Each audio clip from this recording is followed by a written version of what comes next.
اعوذ باللہ من الشیطان الرجیم بسم اللہ الرحمن الرحیم اللہم صلی علی سیدنا محمد معدن الجود والکرم وآلہ وسلم۔ سامعین و ناظرین اکرام، السلام علیکم ورحمۃ اللہ وبرکاتہ۔ آج کا ہمارا موضوع ہے کہ مومن اور مسلمان میں فرق۔ دیکھیں، ایمان اور اسلام تقریباً ایک ہی چیز ہے، لیکن ایک اسلام کا تعلق یا مسلمان کا تعلق جو ہے وہ آپ کے ظاہر سے ہے۔ ظاہر اس کا مطلب یہ ہے کہ اگر آپ نے کلمہ طیبہ پڑھ لیا، آپ کی نیت جو بھی ہو، لیکن اگر آپ نے کلمہ پڑھ لیا تو آپ کو مسلمان کہا جائے گا، اور حکم یہ ہے کہ اس کو مسلمان ہی کہو، کیونکہ اس کے دل سے تو آپ واقف نہیں ہیں۔ تو مسلمان کا تعلق اور اسلام کا تعلق بھی ظاہر سے ہے۔ ظاہری طور پر قرآن میں یہاں تک آیا کہ وَلَا تَقُولُوا لِمَنْ أَلْقَى إِلَيْكُمُ السَّلَامَ لَسْتَ مُؤْمِنًا، کہ جو آپ کو سلام کرے تو اس کو آپ یہ نہ کہو کہ تم مسلمان نہیں ہو۔ یعنی سلام، کلمے تو دور کی بات ہے، یعنی اسلامی ایک شعار وہ آپ کے سامنے کہہ رہا ہے، تو اس کو آپ نے کوئی اس پہ فتویٰ نہیں لگانا۔ تو یہ اور اسلام کا تعلق دیکھیں، قرآن کے مطابق یہ ہے کہ اسلام اقرار باللسان و تصدیق بالقلب کے بات آتی ہے، یعنی ہمارا ایمان مفصل جو ہے آمنت باللہ کما ہوا باسماءہ و صفاتہ وقبلت جمیع احکامہ، اقرار باللسان و تصدیق بالقلب، دو چیزیں آتی ہیں کہ زبان سے میں اس کا اقرار کرتا ہوں اور دل سے اس کی تصدیق کرتا ہوں۔ دل کی تصدیق سے آپ بن جاتے ہیں مومن، زبان کی ادا کرنے سے آپ بن جاتے ہیں مسلمان۔ یہ بات نوٹ کر لیں، دل سے تصدیق نہ ہو، یعنی دل سے آپ سچ نہ جانیں، تو پھر آپ مومن نہیں ہیں، مسلمان ہو سکتے۔ یہ بات نوٹ کر لیں، یعنی زبان کی اقرار کرنے سے آپ مسلمان تو کہلا سکتے ہیں، لیکن اللہ کے نزدیک مومن صرف وہ ہے جس کے دل میں یقین ہو اور دل سے وہ سچ سمجھتا ہو جو وہ زبان سے کہہ رہے ہیں، وہ اللہ کے نزدیک وہ مومن ہے۔ اور یہ فیصلہ تو اللہ ہی کرے گا کہ کون مومن ہے یا کون مومن نہیں ہے، یہ فیصلہ ہم نہیں کر سکتے۔ ہاں، اس کی جو علامات ہیں وہ حضور صلی اللہ علیہ وسلم نے بھی بتائی ہیں کہ ایمان کی علامات کیا ہیں، اور ایک حدیث میں آپ کے سامنے پیش کروں حضور صلی اللہ علیہ وسلم کی، کہ ایمان کا ذائقہ جو ہے وہ چکھ لے گا، ذاق طعم الایمان من رضی باللہ ربا، ایمان کا ذائقہ وہ چکھے گا جو راضی ہو گیا کہ اللہ میرا رب ہے، وبالاسلام دینا، اور اسلام میرا دین ہے، وبمحمد النبی، اور محمد صلی اللہ علیہ وسلم جو ہیں وہ میرے نبی ہیں۔ تو یہ مطلب اب یہ ہے نا کہ اس حدیث کی اگر آپ تفصیل یہ کریں کہ راضی ہو گیا، جو تین باتوں پہ جو شخص راضی ہو گیا وہ مومن ہے، اور اس کو ایمان کے ذائقے کا پتہ چلے گا۔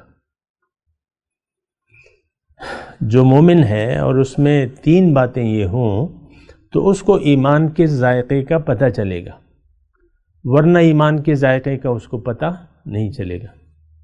آج ایمان کا ذائقہ کیا ہے اس سے ہم واقف ہی نہیں ہیں، کیونکہ نہ اللہ ہمارا رب ہے، نہ اسلام ہمارا دین ہے عملی طور پہ، اور نہ محمد صلی اللہ علیہ وسلم ہمارے رہنما ہیں، ان کی زندگی ہمارے لیے اس میں کوئی اسوہ حسنہ نہیں ہے۔ تو بہرحال اس میں جو پہلی بات ہے حدیث میں کہ جو راضی ہو گیا کہ اللہ میرا رب ہے۔ اب رب کا معنی اگر آپ تلاش کریں تو رب معبود بھی ہوتا ہے قرآن کی روح سے۔ قرآن میں ایک آیت ہے کہ اتخذوا احبارہم ورہبانہم اربابا من دون اللہ، ان لوگوں نے اللہ کے سوا اپنے پیروں کو اور اپنے علماء کو رب بنا لیا ہے اپنا۔ رب کا معنی جانے نا، بعض اوقات یہ ہوتا ہے ہم تو صرف پروردگار معنی کرتے ہیں، پالنے والا، عام طور پہ تو یہی معنی، پروردگار، پرورش کرنے والا۔ لیکن یہ ہماری ایک جہالت ہے نا کہ ہم کسی بات پر نہ سوچتے ہیں، نہ سمجھتے ہیں، نہ جاننا چاہتے ہیں، یہ بات بھی ہے۔ جاہل کے جاہل ہی رہنا چاہتے ہیں، ہم تو دنیا میں ہوشیار ہیں اور آخرت کے معاملے میں ہم جہالت سے کام لیتے ہیں اور اس سے واقف ہی نہیں ہونا چاہتے۔ بہرحال سوچنا چاہیے، سب کچھ موجود ہے۔ تو رب کا میں معنی آپ کو بتا رہا تھا کہ اس حدیث کی کہ رب کہتے کسے ہیں؟ رب کہتے ہیں معبود کو، محبوب کو اور مقصود کو۔ یہ تمام لفظ جو ہے اگر آپ اکٹھے کریں، معبود، مقصود، محبوب اور مطلوب، اس کو اگر آپ اکٹھے کریں تو یہ ایک لفظ بنتا ہے رب۔ تو اچھا، وہ آیت جو میں آپ کو پڑھ رہا تھا قرآن کی ایک آیت ہے کہ اہل کتاب کے بارے میں تھی، یہود و نصارہ کے بارے میں۔ اللہ تعالیٰ فرماتا ہے کہ انہوں نے، تھوڑا سا غور سے سنیں نا، کہ انہوں نے اپنے علماء اور اپنے مشائخ کو اللہ کے علاوہ رب بنا لیا تھا۔ ایک صحابی آئے جو یہودی سے مسلمان ہوئے تھے یا عیسائی سے مسلمان ہوئے تھے، تو انہوں نے کہا کہ حضور قرآن میں تو یہ آیت ہے اور ہم تو اپنے علماء اور مشائخ کو رب نہیں کہتے، کیا بات ہے؟ ان کا بھی یہی خیال تھا نا، تو اس کی کیا وضاحت ہے؟ تو حضور نے فرمایا کہ دیکھو، تمہارے علماء اور تمہارے مشائخ جو تمہیں کہتے ہیں، تم بنا جھجک کے اس کو تسلیم کر لیتے ہو، اس کے سامنے سر جھکا لیتے ہو، وہ مان لیتے ہو، چاہے وہ اللہ کے احکامات کے خلاف ہی کیوں نہ ہو۔ تو انہوں نے کہا ایسا تو ہے، تو انہوں نے کہا یہی تو رب بنانا ہے۔ حضور نے فرمایا کہ یہی تو رب کے معنی ہے کہ تم کسی کی بات کو بلا سوچے سمجھے جو ہے وہ اس کے سامنے سر جھکا دو، یہی تو رب ہے۔ اب ہمارا رب کون ہے آپ کو معلوم ہے، ہمارے تو بہت سے رب ہیں اس وقت۔ ہمارا اپنا نفس جو ہے ہمارا رب ہے، ہمارا اپنا جو نفسانی خواہشات ہیں۔ ہم میں سے ہر شخص اپنی مرضی سے زندگی گزارنا چاہتا ہے۔ عوام مطلب وہ دوسرے کی بات سننے کے لیے تیار نہیں ہے، دوسرا خواہ نبی ہی کیوں نہ ہو، دوسرا خواہ اللہ کی ذات ہی کیوں نہ ہو۔ نو، میں نے اللہ کے حکم کے سامنے سر جھکا دوں، میں رسول کا کہنا مان لوں، یہ ہم اپنے عمل سے کہتے ہیں۔ میں رسول کے عمل کو نمونہ بنا لوں اپنے لیے، میں اپنے شیخ کو اپنے سامنے نمونہ بنا لوں، یہ کیسے ہو سکتا ہے؟ یعنی اگر یہاں تک بات ہے، شیخ آپ کس لیے منتخب کرتے ہیں؟ کہ آپ کی رہنمائی کرے، آپ کو عملی، قولی اور عملی طور پہ ایک نمونہ پیش کرے، تو آپ کہتے ہیں کہ نہیں، شیخ کا اپنا کام ہے، ہمارا اپنا کام ہے، ہاں ہم نے بیعت کر لی، پیسے دے رہے ہیں، چندہ دے رہے ہیں، بس یہ کافی ہے نا۔ تو مطلب یہ ہمارا بھی ذہن ہے۔ اچھا، بہرحال تو رب کی میں کہہ رہا تھا کہ رب، اور میں مومن اور مسلمان کی بات کر رہا تھا، اور پھر میں نے وہ حدیث کی بات کی کہ اسلام ذاق طعم الایمان۔ اب دیکھیں اس میں تھوڑی سی آپ توجہ کریں کہ اس میں اسلام کا ذائقہ نہیں کہا ہے اللہ کے رسول نے، ذاق طعم الاسلام نہیں کہا ہے، ذاق طعم الایمان کا ہے۔ ایمان کا ذائقہ وہ چکھ لے گا جو اللہ کے رب ہونے پہ راضی ہو گیا، اس نے اللہ کو اپنا رب بنا لیا۔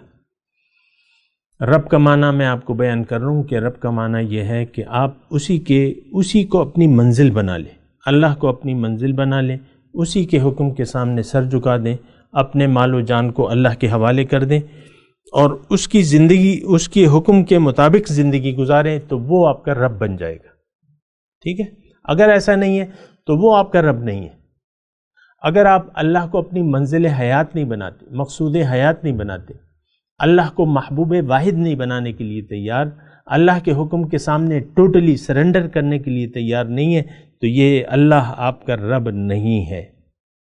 آپ کے رب پھر کوئی اور ہو سکتے ہیں، آپ کے رب پھر کوئی اور ہو سکتے ہیں۔ یہ نمازیں اکثر یہ ہم پڑھتے ہیں، یہ تو ہماری ایک تو معاشرے کی ایک روایت ہے، اور مسلمان کے گھر میں پیدا ہوئے، ہندو کے گھر میں پیدا ہوتے تو ہم مندر جاتے، عیسائی کے گھر میں پیدا ہوتے تو گرجے جاتے. آج ہے نا مردان میں عیسائیوں کے بچے، ان کو کبھی مسجد میں دیکھا ہے آپ نے؟ وہ تو گرجے میں جاتے. یہودی کے گھر میں پیدا ہوتے تو آپ اپنے کنیسہ جاتے ہیں، جو بھی تھے. تو یہ ہمارا جو روایتی اسلام ہے نا، یہ ٹکے سیر بھی نہیں بک سکتا، اس کی کوئی ویلیو نہیں ہے اللہ کے نزدیک.